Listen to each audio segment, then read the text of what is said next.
This episode is brought to you by Geno's East of Chicago in Los Angeles. Founded in Chicago in 1966, now over 5 years in Los Angeles, in Sherman Oaks, they use the same recipes and ingredients they do in Chicago. It's like taking a trip to the Windy City without the cold weather. Get the authentic Chicago deep dish and thin crust tavern style pizza, or the great Italian beef and Italian beef Italian sausage combo sandwiches. Plus, there's 12 screens showing Chicago and LA sports. Have a genuine Chicago dog with all the toppings as you watch the Cubs, Sox, Dodgers, and Angels. No ketchup. Now available year-round. Check out the menu at genoseast.com. Lunch specials Monday through Friday until 2 p.m. Happy hour features selected wines and beers for $5 and $6 for food. Monday through Thursday, 3 to 6 p.m. Geno's East. Great food, great atmosphere, and great people.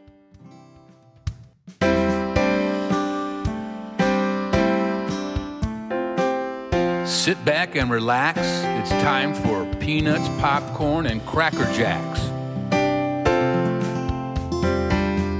Hey, how's it going? I'm your host, Jeff Santo, and I'm here with my wife, Christie. Hello, hello.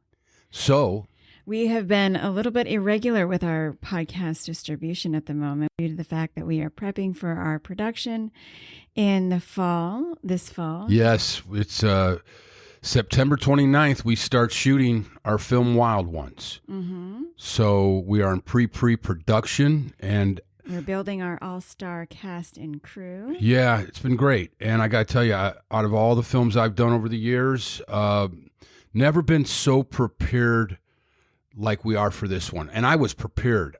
But the difference is it's me and you, seriously. Mm-hmm. And you're doing a wonderful job. And the people that we have that have come on board with us with all the experience they have, and that has to do with the vision, the script, and how prepared we are and what story we want to tell. And your experience, that helps a lot with getting people excited and interested. And I got to say, I love my role in this. I'm older now. And seeing you come into the director's chair and how ready you are and how capable you are, I mean, just really relieves me, because I kind of did producing, directing, all of it. Now I'm focusing on the big picture, and then playing Raleigh Boulders, which he's part of me now. Every day I think of Raleigh and what it means, and so. And then now I got to take a couple of trips, going to Phoenix this weekend, and then I'm going to Chicago on the 3rd and the 4th of August. And I'm going to be out there for a dear friend who is ill right now, and we're all going to get together and be with him and go to the Cubs game on August 4th. Oh, it's going to be good. So it's just, life right now is just really at the highest frequency level. I tell you, and it feels like I'm so connected to so many things, and that feels good. It does feel good. We're connecting with a lot of people we haven't been in contact with lately, and that's really good. And we're connecting with new people and going new places, and then like weird things happen. Like we're on such a high level of playing that we could speak to a skunk.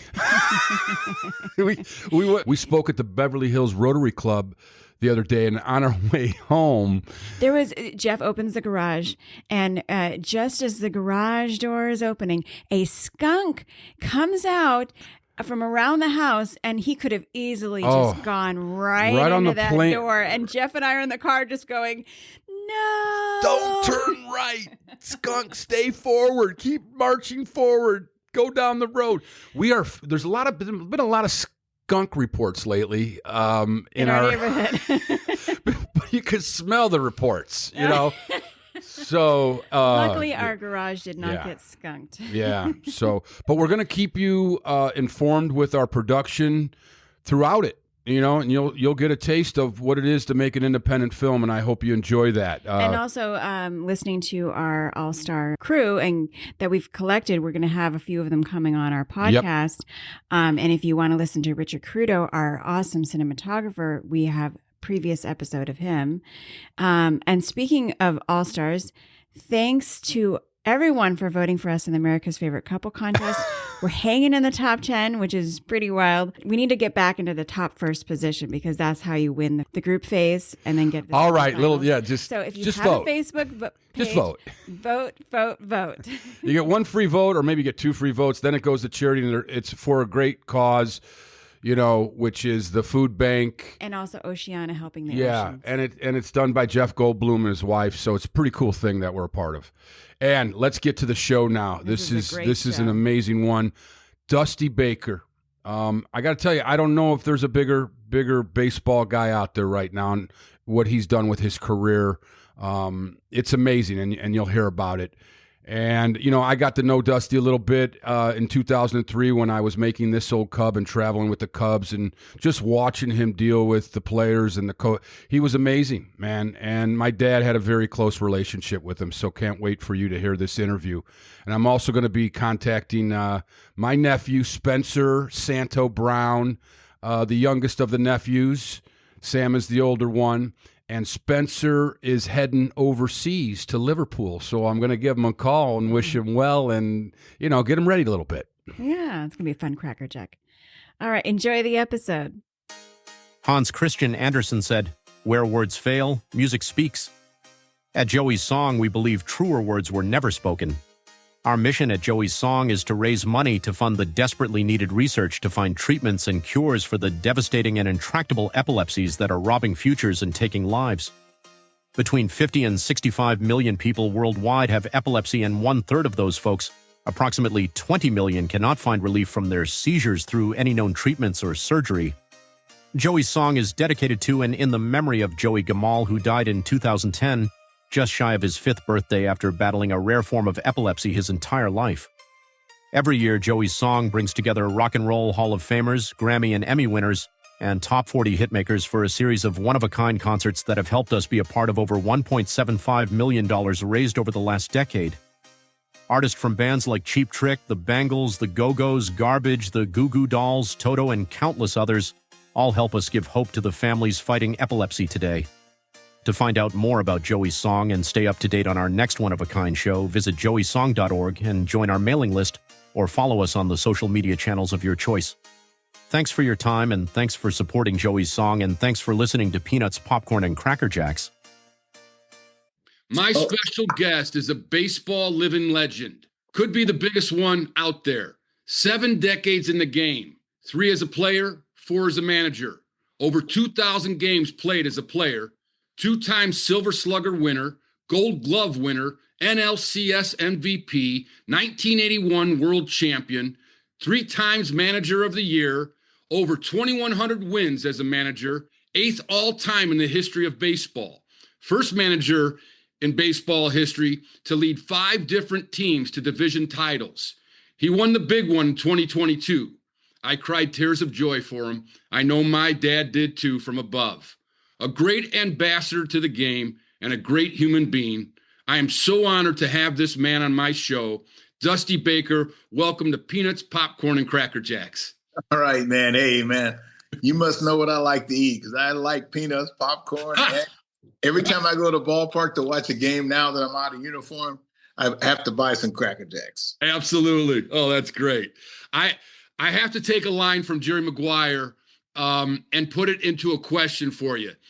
Did that 2022 championship ring as a manager with the Astros complete Dusty Baker?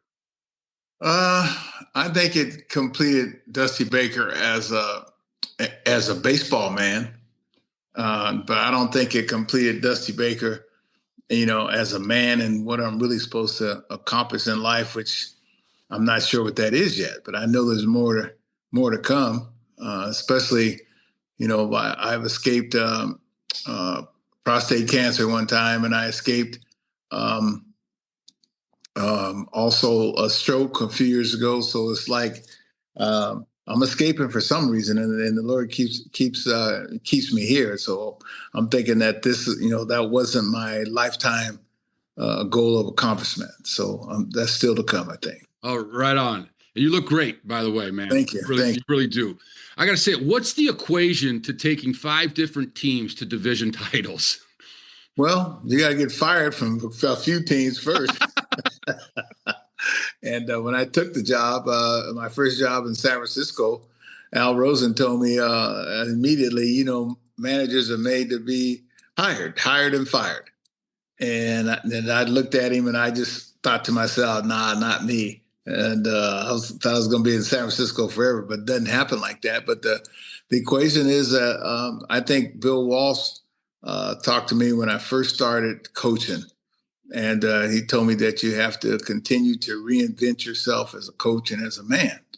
And so every time I would go to another team, I would try to look back and see the things that I did well and some of the things that I needed to improve on. And so, with that being said, and not trying to remain humble, and then realize that it's not only you that's doing fine work, and without players, you couldn't survive, and without my coaches, these guys do most of the work, and I'm kind of like the maestro of an orchestra that sort of tells which person to chime in and which instrument to do this or that. So like it's a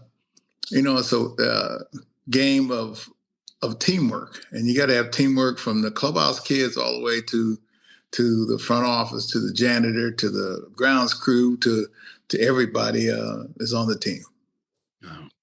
How much of your managing style changed over the 4 decades of being a big league manager? Well, it changed some, because I came into coaching like a year removed from playing. And then I was 5 years as a coach. And then my first 3 years as a player, and Al Rosen told me when he first wooed me to take the job and convinced me to take the job, that it was going to take 5 years, to get the player out of me. And I said, nah, that's somebody else. And it was 5 years and a couple of days till I was named the manager. What does that mean, take the player out of you? Like what part of it? Well, something like I still wanted to kind of do like Manny Mota when I was with the Dodgers, where in September they made him a player coach to come off and pinch hit and stuff, because you could still, I believe I could still hit, it just that I couldn't run or really play a position, but I could hit, and I know I could hit. And so, like at first I'd get in the cage and with the guys and mess around, and then I talked to Hank Aaron. He told me, Dusty, don't go in the cage, because the better you look, the more it's deflating to the guys on your team. And I remember one time we talked Frank Robinson we had a rain delay in Philadelphia, and we talked Frank Robinson. He didn't want to into hitting with us in the cage, underneath. And he goes, I don't want to hit. So he goes, okay. And I think somebody said, Frank said, give me the heaviest bat you got. Because, back then he used those heavy bats. And, man, he took about a dozen swings, and he was knocking fire from the from the ball. And nobody wanted to follow Frank, because everybody would have been embarrassed. And so, that's what he meant. And also your mindset. I know when I first, the further I got away from coaching, I separated myself as a manager, kind of, as a coach, you're like an uncle. The players can tell you anything. I could tell my uncle anything. I could tell my coaches anything. But, with your dad, I can tell him almost anything. And so, I'd go to the back of the bus when I was a coach, or I'd go to the back of the plane when I was a coach. But when I became the manager, I tried to, have a little bit of separation there, because you got to make some tough calls, and you got to discipline some guys. You might have to, send some guys to the minor leagues or cut some guys or whatever. So I had to create just a little bit of distance, but I still felt close to my players. Wow. Yeah. What were analytics like for you as a manager, coming from an era as a player and a manager without any? Well, we always had analytics. It just wasn't called analytics. What was it called? It was called a pitcher-batter matchup, first batter efficiency out of the bullpen, which guys come in, can get the first out, or which guys come in with inherited runners and give up somebody else's runners but never give up theirs. And, you had fly ball to ground ball ratio. You had like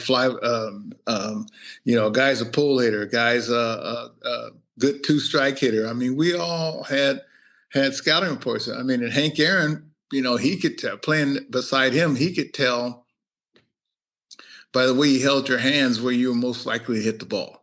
Wow. And this is how it was then. You went out and watched. You went out and see if a guy's a pull hitter, opposite field hitter, or a guy who has his hands away from his body is usually a pull hitter because he's outside the ball, and a guy that has his hands tucked in is opposite field hitter because he's inside the ball. And so, like I said, we always had analytics. Those that are smart, I wrote down things every day. I mean, I had a cheat sheet that I was meticulously,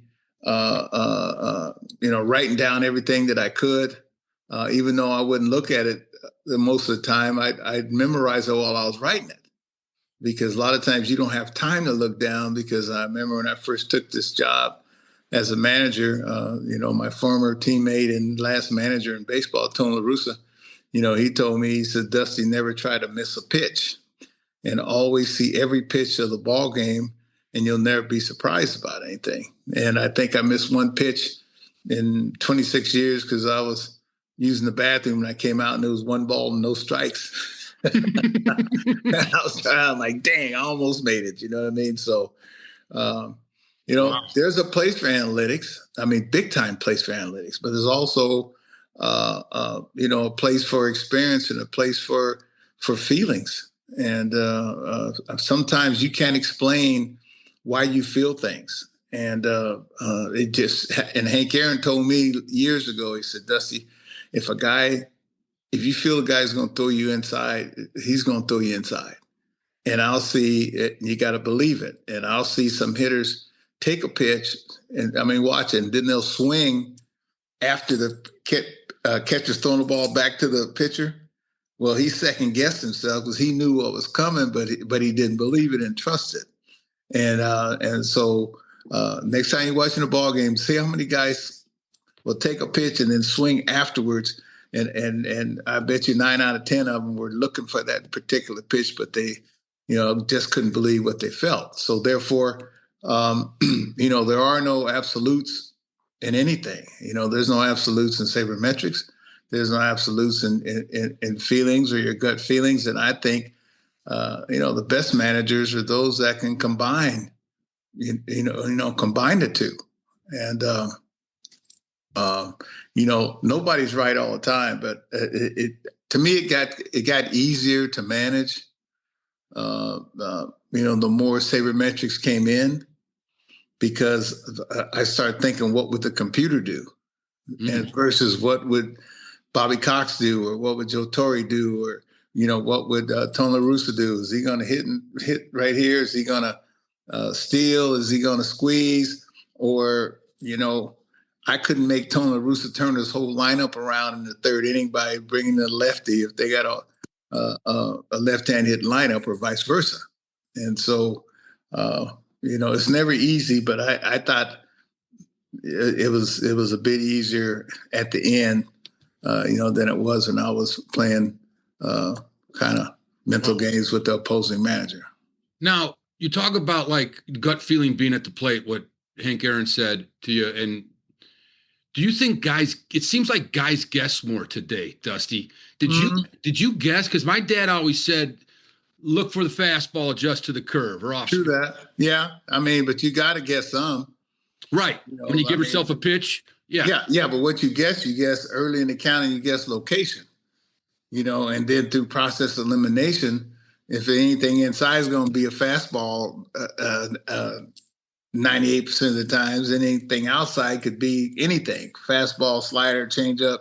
And then the situation, if a guy needs a double play, or if a guy needs a strikeout, or if the count's 3-1 versus 0-2, then that's gonna, through process elimination, that's how you guess. You know what I mean? It's like probability, what he should throw me at this time for what he needs to get out of this situation. And so is that guessing? Yeah, but to me, it's a calculated guess. I know I came in the league with a bang, And I said, "Oh man, this is easy." And then, I was third in league in hitting behind Ralph Garr and Billy Williams. And then within 2 years, man, I went down like 40 points, 50 points.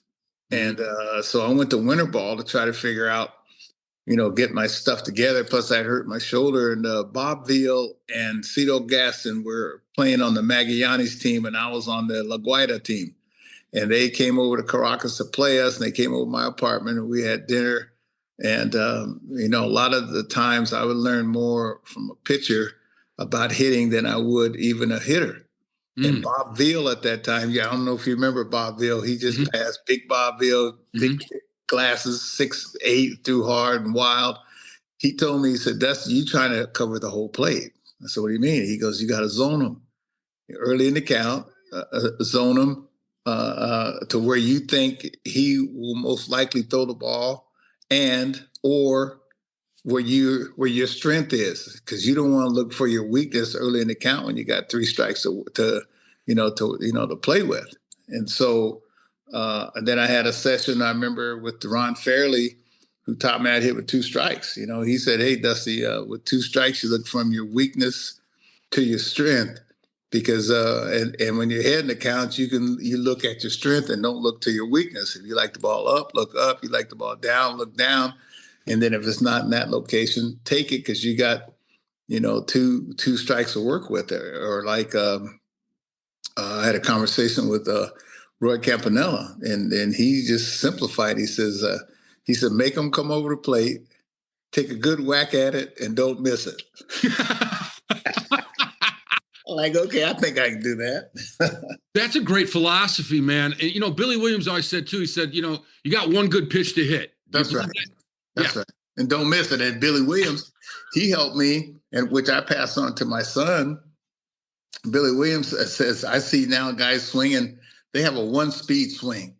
And Billy and Hank and the great hitters, they would like pop it at the end, and like your dad. And I asked Billy about that, and he says, "Dusty, you got to save something for the end of your swing in case the ball sinks on you, or you don't read it right and it's a slider instead of a fastball." And he said, "Save something for the end."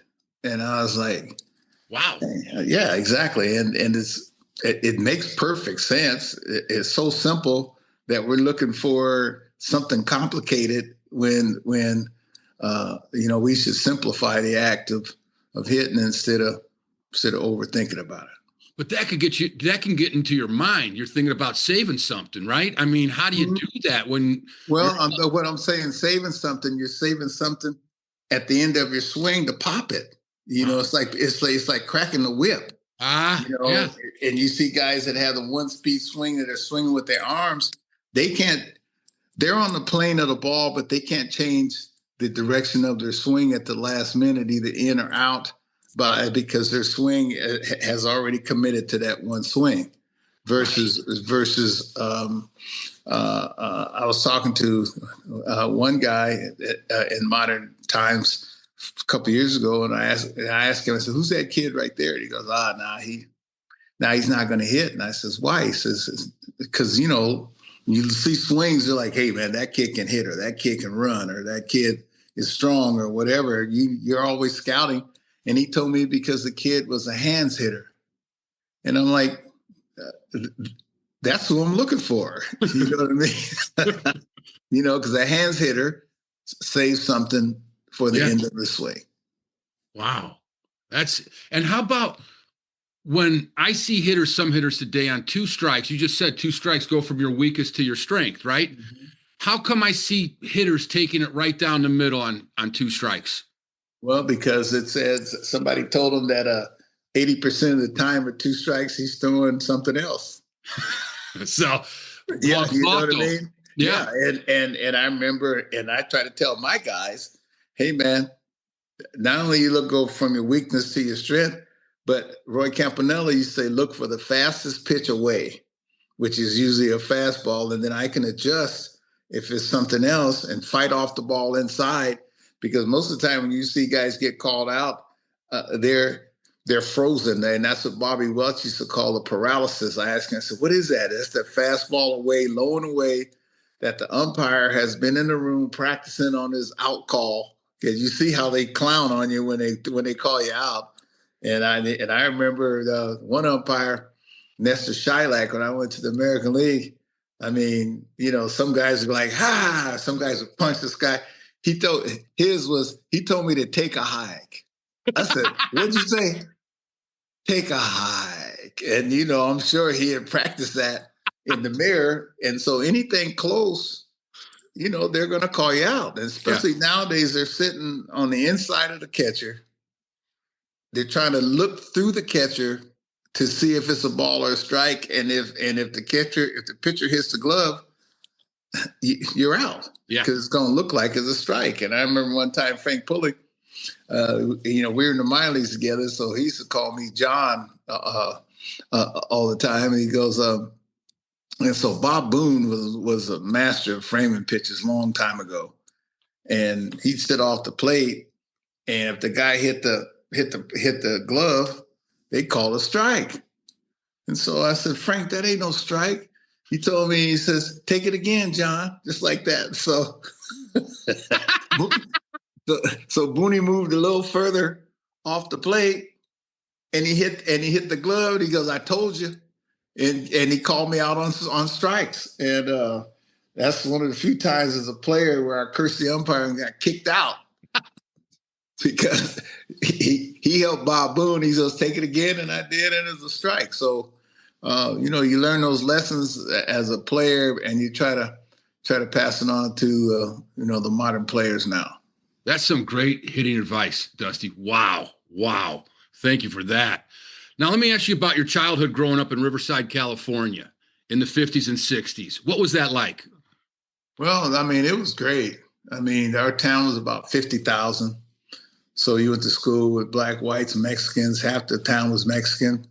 And, it was fun. And we all, we didn't all live together, but we all went to school together because there's only like 2 high schools in the town and 5 or 6 junior highs and a whole bunch of elementary schools. And so you played Little League, Pony League, Colt League, with everybody. And it was highly competitive because there wasn't a whole bunch to do but play ball, whether it's football, baseball, basketball. We ran track, we swam in the summer. And, the hero of heroes was Bobby Bonds. And the Bonds family had Rosie Bonds, who Bobby's older sister. Bob was a baby, and Rosie went to the Olympics. She was on the 4x100, I think, relay with Wilma Rudolph. And then he had a couple brothers, Robert and David. One played he played the Kansas City Chiefs. Mm. And so, the Bonds family was it. Bobby ran he played all 4 sports, which I tried to do later on like Bobby. Wow. And my dad was big in Little League program. My dad was Bobby Bonds' Little League coach. And heck, we had, a dozen guys or so that came from Riverside that ended up playing, in the big leagues, like Tommy Hall, the Blade was from there, and Bill Parsons and Mike Corkins. I mean, we had some bad dudes. Oh, well, Kenny Hubbs was from right around the corner. Was he really? In Colton. Yeah, he was from Colton. God, man. People forget what a star he was, right? I mean, the plane crash, my dad was just devastated by that, Didn't even want to talk to a second baseman after that happened with Kenny, and then Beckert came along, right? Yeah. And they became great buddies, roommates. But wow, bring it up. I didn't know Kenny Hubbs was in Riverside. What talent? Well, he's from Colton. Now the whole thing's in an empire. Oh, okay. Yeah. but so you were by the bond. That was you and the Bonds were together. You guys were close all the way through then, huh? And then you get married. Yeah. Bobby's mom babysat me so my mom could go to school. And so and my dad, we went to every game that Bobby had. Football, baseball, basketball. Like I said, we all wanted to be Bobby Bonds, and Bobby had the prettiest girl in town, Pat Bonds, who's Barry's mama, and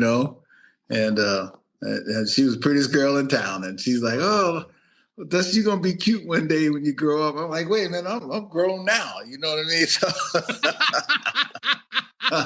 Yeah, we had a good time, and we all went to church. We went to Park Avenue Baptist Church. I mean, it was a close knit town, and my dad was kind of the man. They called my dad Big John or Mr. Baker, and I'm Johnny Jr., but they never called me.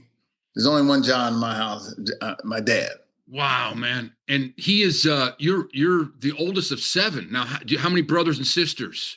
Well, from my mom, there was 5 of us, and then my dad got remarried again, and then had 2 more that had another brother and sister. But I had like myself and my brother, who was actually he was 2 years younger than me. Then my sister, then my other brother Vic, and then my baby sister Taria. But my brother could out hit me, and he was 2 years younger than me, but he was as good as me at 10 as I was at 12. And, we played strikeout against the garage at dark with a dark tennis ball. And if you struck out, then you started the next day pitching. Man, if I struck out, my brother would hit for a week because I could never strike him out. Wow. Yeah. He didn't wind up playing ball? Yeah. He played at Cal Poly. He was on the same team as Ollie Smith and Mike Krukow and those guys at Cal Poly San Luis. But I asked the Braves, I begged them to sign my brother because I knew my brother could hit. And but back then they told him that they didn't. He wore those thick rim glasses. Remember those black rim glasses? Yeah. Not the wire ones we have now. Yeah. And then they said that, back then your eyesight, they didn't have contacts. And they say your eyes, if you're wearing glasses, you probably, your vision would probably get worse. And you couldn't see the low pitch because of the thick back rim. Yeah. So that's the excuse they gave me. But I never saw a pitch my brother couldn't hit. So maybe I'm not a good scout. That's okay. Some good stories growing up like that. Then you manage Barry Bonds. I mean, that's amazing. Just the story. Yeah. And then Bobby was my coach. And so, my dad used to come to, and I became a Dodger and Giant fan. Well, I wore number 12 because of Tommy Davis on the Dodgers, and he was my hero. But I started liking the Giants as well when Bobby signed with the Giants. Right. And when Bobby signed with the Giants, Bobby called me and asked me that I want to come shag for him because he had a tryout. I think the guy's name was Ivo Pusic or something like that. And he came from L.A. to scout Bobby. And Bobby was hitting balls over the fence, over the tennis court. And so at the end, I asked the guy, could I hit? Because, I could hit too, I thought. I think I was 14. So the guy told me, he said, nah, man, I'll see you later. And I never saw the guy again, but that's okay. Wow, man. That's cool stuff. I mean, how much did your dad was in the Air Force, right? My dad was actually in the Navy. My dad was in the Black Navy during World War II. Was he really? Yeah, and he met my mom after the war. He's from Florida. My mom was from Indio, and she moved to Riverside. And then my mom met my dad, and my dad, didn't want to go back to Florida at that time because of major employment in his area, for African Americans was picking grapefruit and fruit. Yeah. And so my dad said he didn't want to go back and pick fruit anymore like he did as a kid. So he stayed out as a civilian and worked at Norton Air Force Base in San Bernardino. And so, yeah. So it sounds like he was a huge influence for you. Oh, huge. Yeah. I mean, man, my dad, whatever you see of me is twice. Shoulders, hands, wrists. That's why he's called Big John. My dad's built and he looked like Jim Brown. Did he really? Oh yeah. I used to tell people, used to tell me that all the time. But my dad had a stiff leg that, he hurt right after the war. So that's why he went into coaching. And my dad, actually, when we moved up here to Northern Cal, and then my dad was the president of Carmichael Little League for my nephews, my nieces. My dad was involved in shoot baseball till he's 80 years old locally around here. So that's amazing. Now, did you played all three sports? Well, four. You did track too. Yeah. Was baseball the number one? Did you know it was baseball for you? No, not really. I didn't think so. I thought it was actually number 4. I thought, and because I thought, you played baseball. I liked it. But I wasn't that big, strong kid like Bobby Bonds. I probably hit 400 and something, but 2 home runs or no home runs.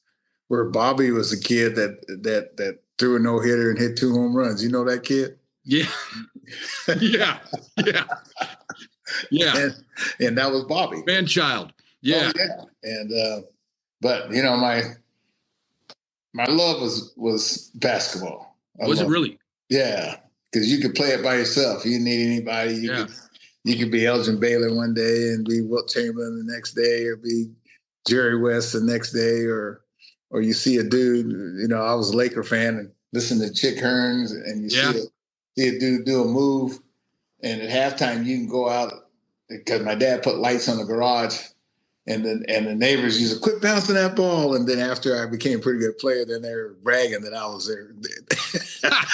I lived next door to them. And but that basketball, it almost ended my career because when I got traded to the Dodgers from the Braves, I was home in Sacramento with Jerry Manuel and his brothers, and I hurt my leg playing basketball. Did you really?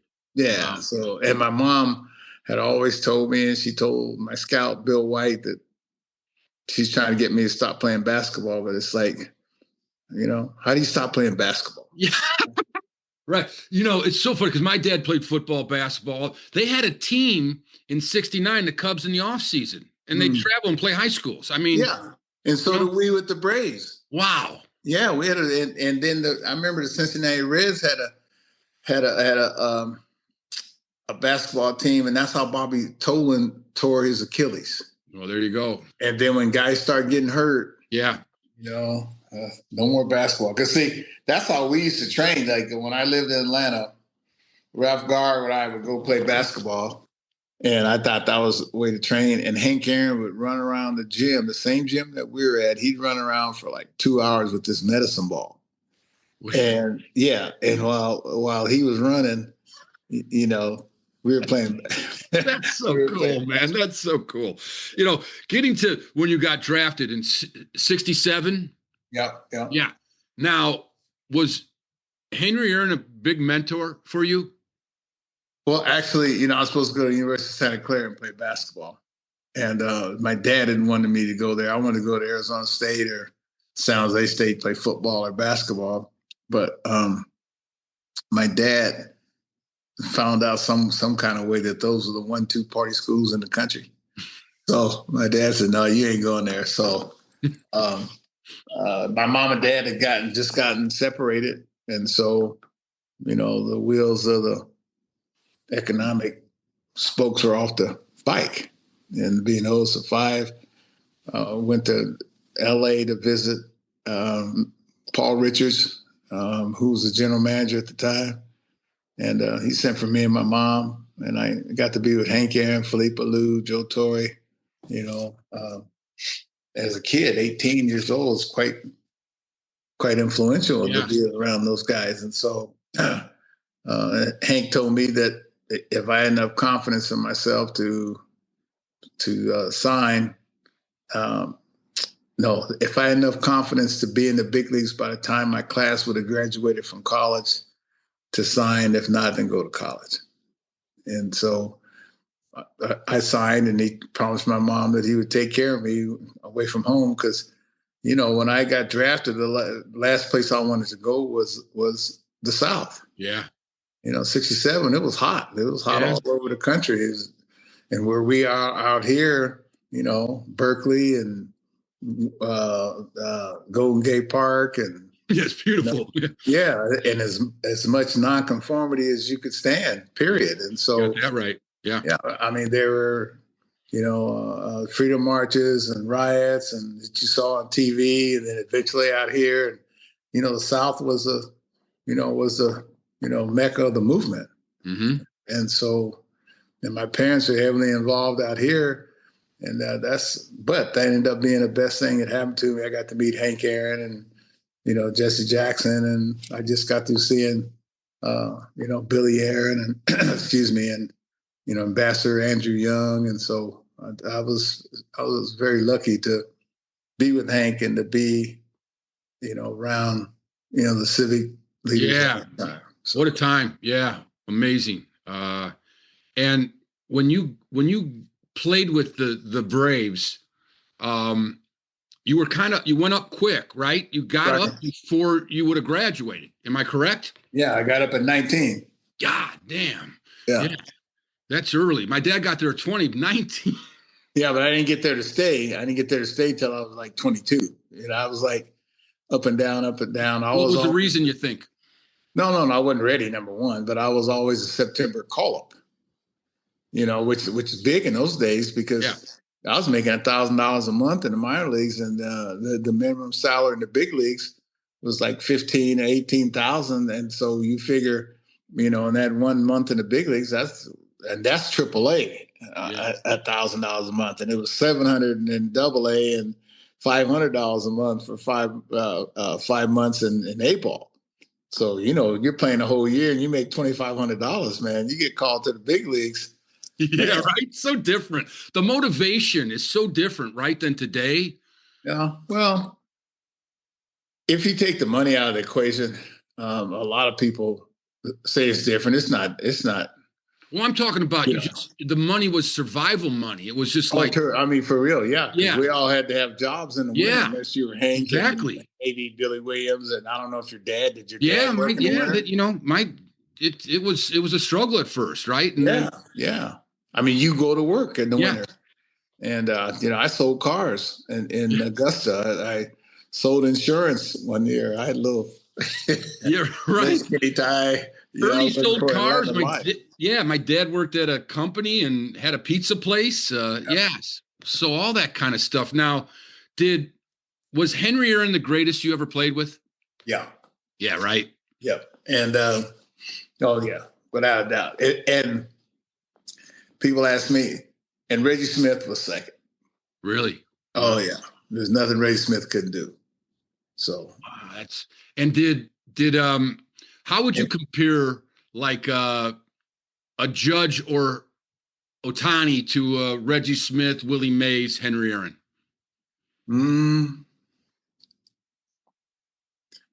It's hard to compare because the eras are different, and plus, the difference is there's a whole lot more competition because there were fewer teams then.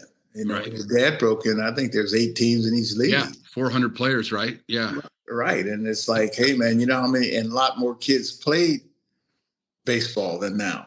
I mean, now, when, pro surfing and pro bull riding and skateboarding and pro a lot of stuff. And back then, if you wanted to be a pro, you had to play baseball, basketball, football, and that was it. And maybe tennis or golf, you know what I mean, if you were fortunate. And so, there's a lot more distractions, for these kids. I went down to, where was I? I went to watch my son this year in Syracuse, New York, and my son-in-law had gone to Syracuse, New York. And they have they give scholarships for kids to play on PlayStation or something like that. Right. Yes, they do. I'm serious. Yeah. And you should have seen this room. I was like, man, looks like Star Wars in here. And so there's a lot more things that, for kids to do. But something, the kids are basically the same. I don't blame any kids for anything. I blame, like Bob Marley says, you blame the adults, and the kids are basically the same because even though they make a lot of money, how many kids are before they make any money? How many hours are you out there in the heat, or how many hours are you out there for free? And how many hours do you skip vacations and don't go to swim parties and whatever it is? I mean, they, to a degree, they pay their dues at least for modern times. So yeah, and I think so. You're basically saying, like, back in your day, in my dad's day, Henry Aaron, those guys, there were a lot of great ball players. That's why they were so consistent. Like they were, yeah. There were so many Hall of Famers, and today you got Ohtani and Judge really stand out amongst the rest. I mean, there's some bad dudes now. Yeah, oh yeah, there's some bad dudes, super bad dudes. Yeah. I mean, they could have played in any era, right? You know? And I mean, how many? I mean, you watch Ohtani. You know how hard it is to pitch and hit at the same time? Yeah, it's amazing. And not only is it hard, but you have to probably use different parts of your brain because you're definitely using different parts of your body. Right. You know? And so, you know, as a hitter, you try to think like a pitcher. And as a pitcher, the good pitchers are trying to think like a hitter. But how do you turn it off one way or the other? Or know how to switch it on and off, you know? That's so true. I mean, O'Neal Cruz, look, I couldn't believe this. Like, he is just amazing, so big. I mean, there seem players a lot bigger today. Do you feel that? Oh yeah, well, people are bigger, right? You know, that's the way. Yeah. I remember before, man, I couldn't find size 12 shoes. You know, yeah. And now, I mean, you go in the store, they have some 15s in there. You know what I'm saying? Right. God. Now, what was it like to be on deck when Hank hit 715? It was gratifying to be there. I was relieved for him because, like, it wasn't easy. Right. It wasn't the pressure of doing it that was tough for him. It was a pressure from society, and people were grabbing at him from all different directions because, you know, Willie Mays, everybody had their eye on Willie while Hank was doing his thing. And then after Hank, it looked like he was going to do it, all the attention went to, you know, to Hank. And again, that was during the toughest time in our country. Yeah.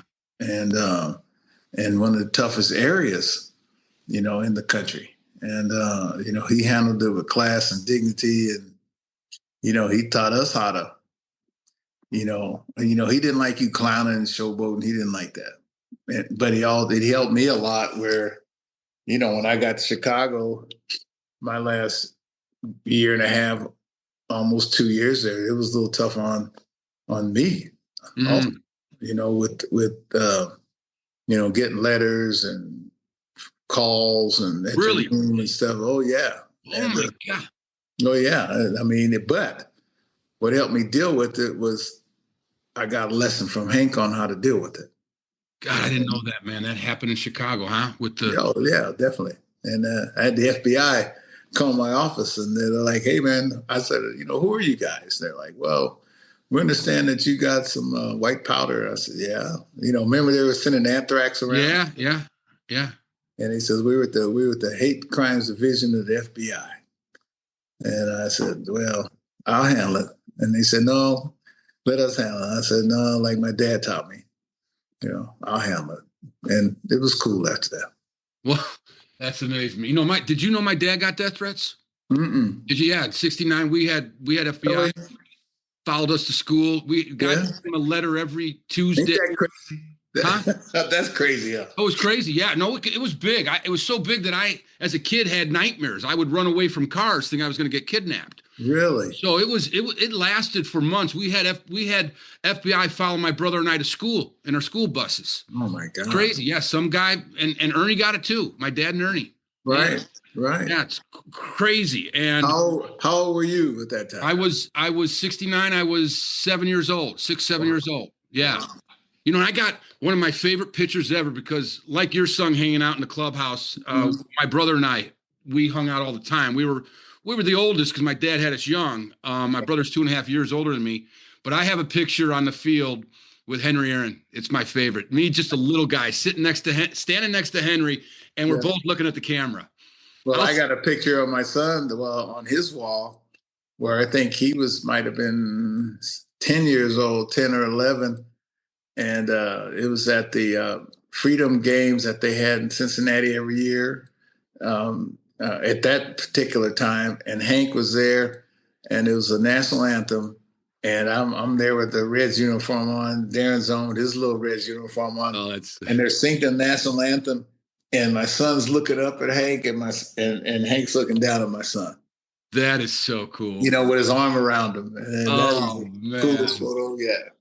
You know, I had Sean Dunston on the podcast, and he said he loved playing for you, man, and just loved the environment in the clubhouse with the Suns. And you really set it up that way where even the Suns had some lockers next to their dads. Yeah. That's amazing, man. And what it does, like that time I spent in that clubhouse shaped me as a person. No, you know, like, you know, I love Sean Dunston. I mean, this guy is right. as good a guy as there is. And right. A great family man. But, you know, there was a time when I was playing when the kids weren't allowed in the clubhouse. And then when I became the manager, you know, I said, man, you know, there were about 6 or 7 sons, you know, that hung. And they would play before the game. They never got in the way. You know, before practice, they'd go out and have their own little batting practice and stuff, let them play. And my son was 3 years old. And I had been diagnosed with cancer that winter. I remember. And then I had my operation in December, and I was cleared to go to spring training like a week before spring training. And, you know, when they tell you got cancer, I mean, you just don't believe it, number one. Yeah. And I was doing prostate cancer awareness for my dad, who had prostate cancer 8 years before me. Mm. And so, and then I was still doing every 3-month checkups. And I said, well, you don't know if that cancer is going to come back or not. So my mom would ask me, why is he out there so young? I said, Mom, I'm going to give him all I can in case my cancer comes back and I die. And, you know, I gave him all I could at that time. That's how he got rescued at home plate. Yeah. The only problem is everybody remembers it, but him, he doesn't even remember. Right. That's great. That was classic. Wow. Yeah. That's beautiful. I got to ask you this. When you were with Atlanta as a player and you came to Wrigley and my dad was playing, he was in the thick of it. What'd you think of him as a player? Oh, I mean, you knew him as a player, but like, did you get to know him as a guy at all then? No, not really. I didn't get to know him real well until I came to Chicago. Right. And I loved it because he was always positive, but you know, he was straight and he was direct. He was going to answer your questions. He wasn't going to try to put you behind the 8 ball and ask you some questions that were going to make you look bad.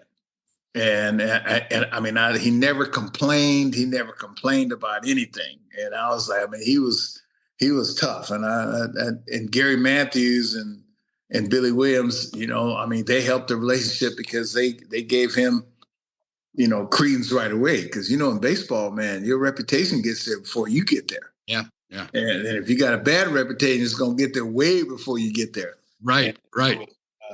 I mean, it was cool. I mean, your dad, man, he loved them Cubs. Oh, he did. He did, man. He loved you too. And I got to tell you, did you think he was like, when you saw him play, did you think he was one way and then you met him, he was this different guy? I mean, was there a separation there? You know, usually a lot of times there is. Yeah. You know, I mean, a lot of times there's two people. You know, there's a game face and then there's off the field face. But, you know, all I saw was him on the field. You know, I never got to meet him off the field until I was with him.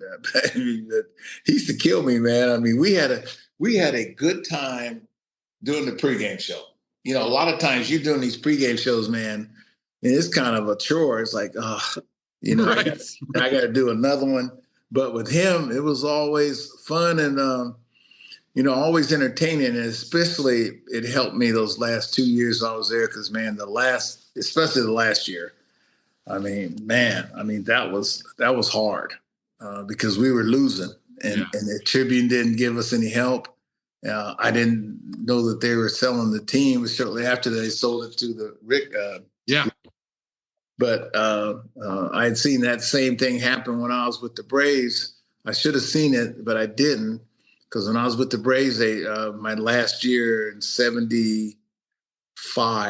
They traded Ralph Garr to the White Sox. They traded Darrell Evans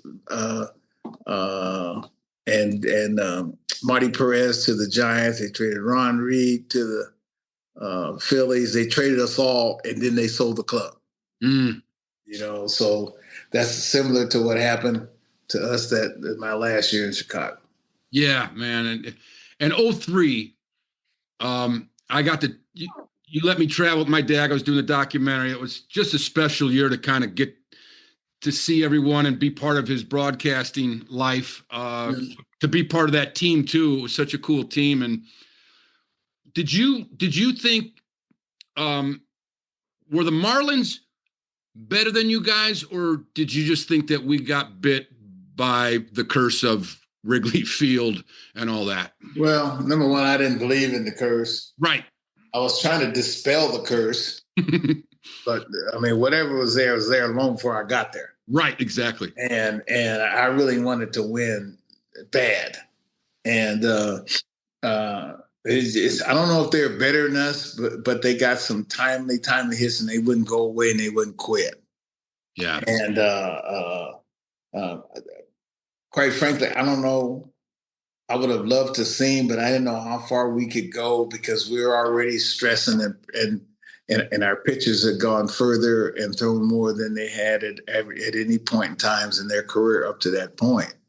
Because Zambrano, Pryor, Mark Pryor, and Carey, they were all rookies. Yeah. And if they're rookies now, they'd have probably limited their innings and their pitches and all that stuff. But then, there wasn't that.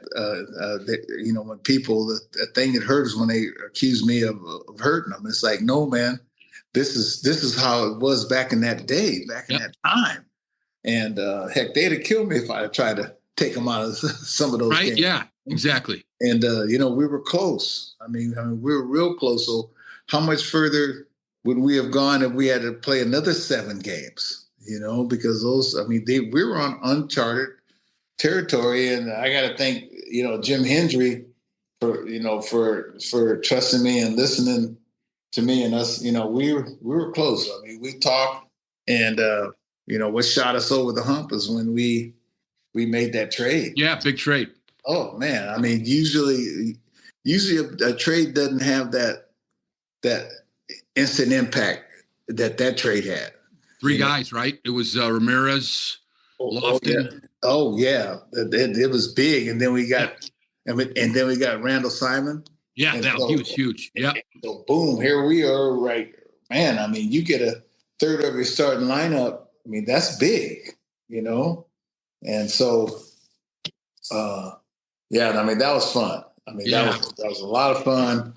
The town of Chicago was booming, and I had just come to town from San Francisco, and I really wanted to take a team immediately right to the World Series. I don't think that had ever been done before. One manager leaves a team and then goes to another team, and I didn't really want to leave San Francisco, but I felt that was, I had enough. Mm-hmm. And, not had enough, but Bill Walsh had told me sometime it's time to leave, before you do or say or wear out your welcome sometime. And, he believed and told me, I mean, he was my number one mentor as far as helping me early in my career coaching. He and Al Addles, the basketball coach.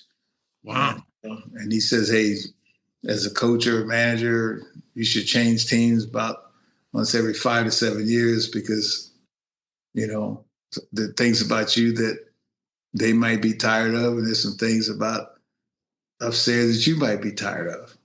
And so that's, that was a big move, me coming to Chicago. I was without my family, and my son was in elementary school, and so, but it was a good move for me. Yeah. And did you enjoyed Chicago, right? In the first couple years? Yeah, I enjoyed it a lot, except I was alone a lot. Yeah. And I spent most of my time at the ballpark, and I was just coming off cancer operation, and so I didn't go out that much other than Kingston Mines or Blues Club or something, or go to the South Side, get some soul food or something. But I was was home a lot because I was not worried, but I was cancer was always on my mind. Yeah. And especially when you got to go every 3-month checkup. I mean, the doctor's like, hey man, I'll call you back in 2 weeks to let you know. I said, oh no, you call me back today, because let me know, because when they tell you got cancer, you have to attack it, or else it's going to attack you. Yeah, no doubt. That's so true. That year was so special in 2003, and my dad he got bladder cancer that year, had to leave at the end, and you guys put his number in the dugout. It was just special that whole year. I mean, I could visualize the whole year. Yep. And I felt a part of it because I got to fly with you guys, and I just loved how you handled the whole team, man. It was just. Thank you. Hey, let me tell you one story though. You said about the curse of the goat. Yeah. I was driving down the street, and I saw this pretty little camel skin goat outside of the Billy Goat Grill or something. Yeah. Yeah. And I was like, dang, that's a pretty goat. So I got to the stadium, I swear. And so it was right before game time. And you know how right field has that sliding door out there? Yeah. Oh, yeah. Well, here comes the goat. That's that pretty goat that I saw on the street. So I called Andy McPhail. I said, Andy, dude, who let the goat in here? I'm trying to get this goat out of here. And Andy says, Dusty, if we don't let the goat in, and we lose, okay, then the curse of the goat is really gonna. Oh my God! I swear. And so, oh my God. and so it's right before game time. It's like, oh no, and he's a handsome goat, if there is such a thing.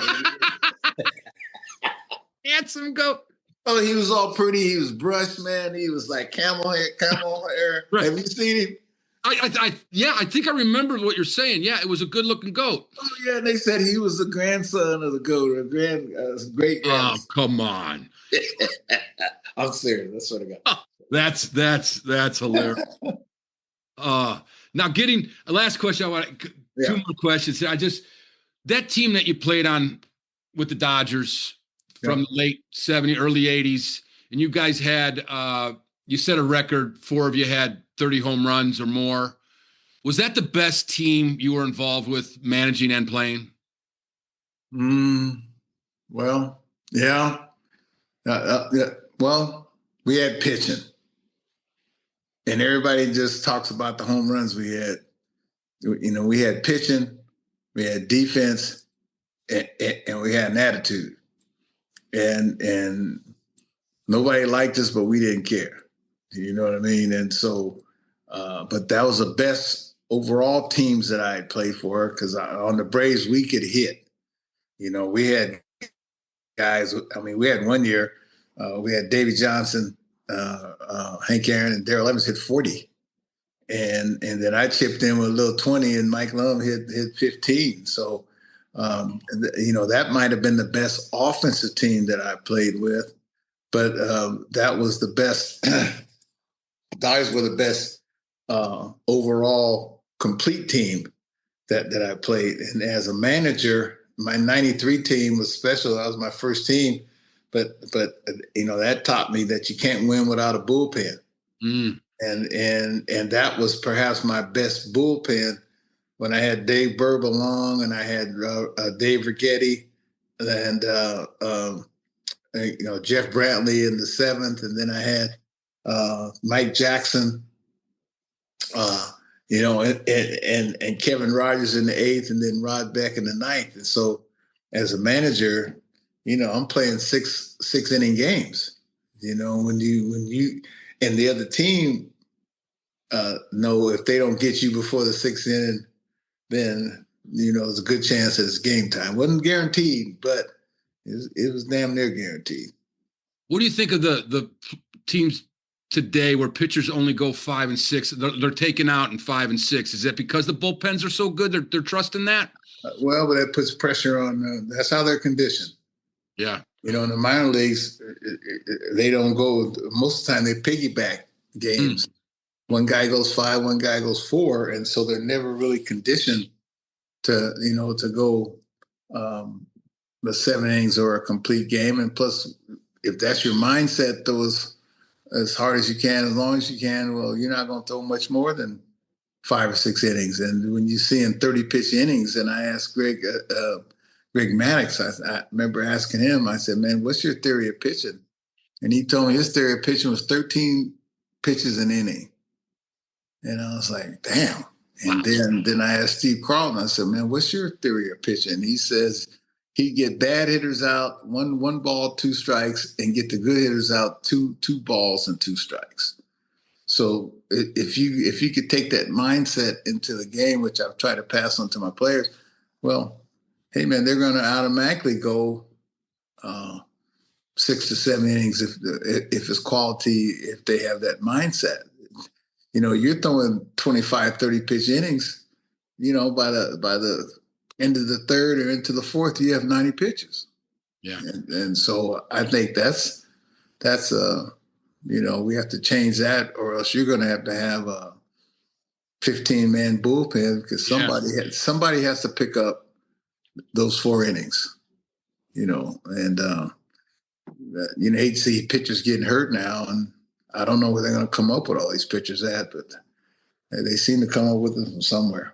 What do you think of the game today, right now, Dusty, where it sits? I still love baseball. I still like watching it. Like I hate to see all the strikeouts.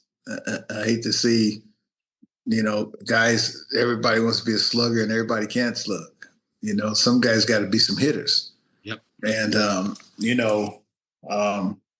the part that kind of like, that I see that needs improvement is base running, I think, because base running, puts you in a position and you don't have to be fast to be a good base runner. But a lot of the organizations are kind of running the guys out of the game that played the game. You know what I mean? And they're going more to college coaches or high school coaches, but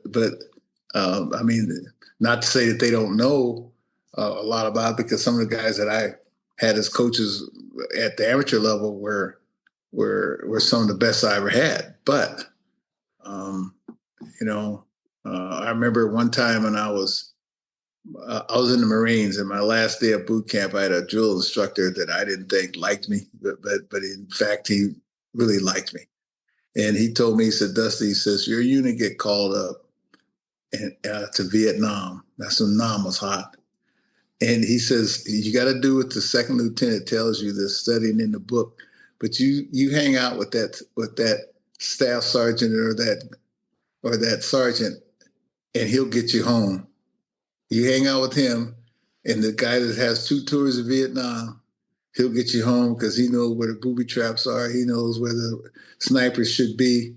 Well, that's the same thing with coaches that have played in the big leagues. He can tell you what to think about with bases loaded and 2 outs, or that's made an error in the 9th and to cost the game, that can help you change your mindset. So to me, I'd like to see us go back to more of the staff sergeants and the sergeants that 2 tour Vietnam. Some of the guys out of the game need to be in the game. Yeah, right. Yeah. Did you go to Vietnam? No, I didn't go to Vietnam, but a lot of my friends went to Vietnam, or most of them didn't come home. Yep. Yep. Wow. That's something else we just said there. That's great, man. Well, all right, man. I got to roll. Go, man. Thank you. I can't thank you enough. How's Darren doing? The last thing, man. He's doing pretty good, man. He's doing pretty good. I just trying to keep his head up, because everybody wants all the kids to pull the ball and hit the ball in the air, and he's not that kind of player. He's just a ball player. Right on. Right on. All right, Dusty. Thanks a lot, man. Great talking to you. Great seeing you. All right, bro. Great. All right. Take care. Later. Check out a collection of movies by Santo Films, now streaming. This Old Cub, the critically acclaimed documentary about Ron Santo and his Hall of Fame career while battling type 1 diabetes, in a time when diabetes was unknown to most. It is available on Tubi, iTunes, and Amazon. Jake's Corner, a family drama starring Richard Tyson, Diane Ladd, and Danny Trejo. And Liar's Poker, a whodunit featuring Flea from the Red Hot Chili Peppers. Then there's Dead in 5 Heartbeats, an off-the-grid motorcycle club film with real motorcycle clubs produced by Sonny Barger Productions and Santo Films. All films were written, produced, and directed by Jeff Santo. Watch now on Tubi, iTunes, and Amazon. Crackerjack.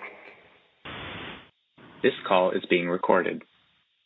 Hello? Hey, Hey, Uncle Jeff. I tried to call you. Where you at? I'm in Norman. I have training for my new job. I was just getting ready for it. I just got out of the shower. Oh, you did? Okay, you're on my crackerjack right now. Oh, no way. Yeah, man. I wanted to call you and talk about you going overseas, all right?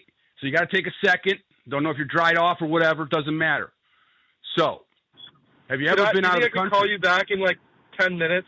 I'm making food real quick. No. No? We're going to do this. We're going to be very quick. We're going to be very quick. Okay? Got a couple of questions. Yeah. All right. So, have you been out of the country ever? Never. No, it's my first time. What's that feel like? I'm honestly really excited. I'm excited to see a new. I know they speak the same language and they're probably the closest to Americans as anyone else. But I'm excited to see like a new culture, just how people in another country act. Like what's different about there versus here. Yeah. So you're going to Liverpool? Yeah. So we're going to be in Liverpool, Manchester, and London. That's awesome. And what is this for now? You got an internship out there? So it's a study abroad class. So, but we're also like getting to hear and work with professionals in the industry and like the Premier League industry there overseas. So it's a really cool opportunity. Awesome, man. It's for sports management? Sports business, yeah. Great, man. Great. Are you going to be working with the soccer teams and stuff? Yeah, so we're getting to hear from people who work from both Liverpool, FC, and Manchester City. So it'll be really cool to hear from them. Great. So here's a couple of tips, okay? Not that I've been there, but here's a couple of tips. You got to you got to talk to people. When you talk to people, ask them about their story, okay? And be ready to tell your story. So, sure. They don't know baseball out there, but they know cricket. Uh-huh. Do they know baseball, you think? My point is... I'm not sure. Yeah, but you could say, hey, my grandpa was, like a cricket guy, top cricket guy, Yeah. So use that, all right? And have some pictures, too. Show them some pictures. Oh, for sure. For sure. I'm super some excited. Cool pictures, really Wrigley, cool whatever, they're going to love that. All right? You got to get in there and you got to tell. It's all about story. Share your story, okay? Don't. Yeah. Sometimes sure. you got to do it. Don't be shy, okay? Yeah. All right. So I'm going to do a little example. So ask me like you meet a guy from Liverpool or whatever. Say, hey, do it. What's your story? What's my story? I'm studying sports business at the university. No, not what's your story. I'm gonna pretend I'm the guy from Liverpool. Ask me, or sitting in a bar or whatever. I don't know if you can go in a bar, whatever. Say, hey man, so tell me your story. You want me to tell you my story? Is that what I'm sorry? No, I want you to ask me the question. I'm the guy. This is a mock thing. Okay. Yeah. What's your story? Why you asking, lad? So I want to hear more about people that are from here. Well, I sing sea shanties. Do you know what a sea shanty is? No, I do not. Oh, you want me to sing you one, lad? Yes, please. No, I'm just kidding around, man. I wanted to call, man. Wish you the best. Okay, this is very cool what you're doing. Sure, proud of you, pal. Really proud of you. I appreciate it. I appreciate that. And I just want you to be, show them your personality because you got a great one, okay? and you're friendly, this is the time to really kind of, go out there and meet some strangers and get to know them and come back with a couple of friends in your pocket from overseas. You know what I mean? Yeah. Well, I'm really looking forward to it. I think it's going to be a super, super exciting opportunity for sure.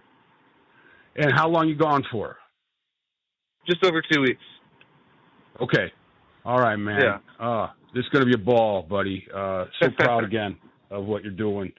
So give us, I don't know if you can connect out there, but send us some pictures if you can. Okay? Yeah, I will. I for sure will.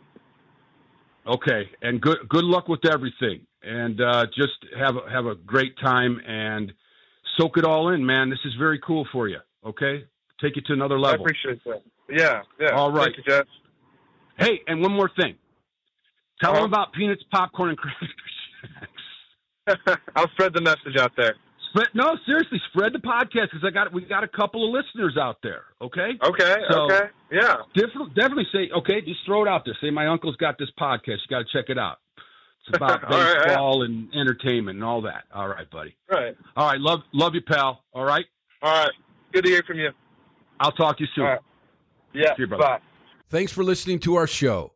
Special thanks to our cool crackerjacks, Scott Nelson, Jim McCauley, Debbie Foley, Sherry Matarisi, Terry O'Brien, Gary Tallman, Anne Marie Pascule, Jim Muleschlegel, Mac McPhillamy, Paula Conlin, and a new one. Give it. Stephen Mahone. Hey, all right, Stephen Mahone. Woohoo! Welcome to the Cool Crackerjack Absolutely. Club. You are now a cool crackerjack. Let's get some more. This is exciting. This is exciting. This show is made possible because of all of them and all of our subscribers. If you want to support the show and be a cool crackerjack yourself, subscribe on our Patreon page, click the link below this episode, or go to the Patreon tab on our website, www.peanutspopcornandcrackerjacks.com. That is all spelled out. Yes, it is. And leave a review on Apple Podcast or Spotify. And don't hesitate to write. Give us suggestions. Tell us how you're liking the show. Email jeff.ppcpodcast@gmail.com. For my closing quote, the difference between the impossible and the possible lies in a person's determination. Tommy Lasorda. Toodaloo! At santofilms.com, we offer a diverse range of products, including indie films, movie posters, books, music, and related merchandise. Check out our new This Old Cub apparel and podcast merchandise. Or delve into the pages of Ravens in the Rain, a twisty tale about a woman with a past and a man with no future. Or immerse yourself in the soundtrack from the original motion picture Jake's Corner, featuring 5 original songs by B.J. Thomas and the film score by award-winning songwriter Steve Dorff. Enjoy free shipping on all orders of $40 or more. Use the code PODCAST at checkout. Support small business. Visit www.santofilms.com. And while you're there, click the link for the Ron Santo official website. We've got a retro-inspired Ron Santo fan club shirt, Ron Santo pizzeria shirts, and signature apparel. Go to www.santofilms.com.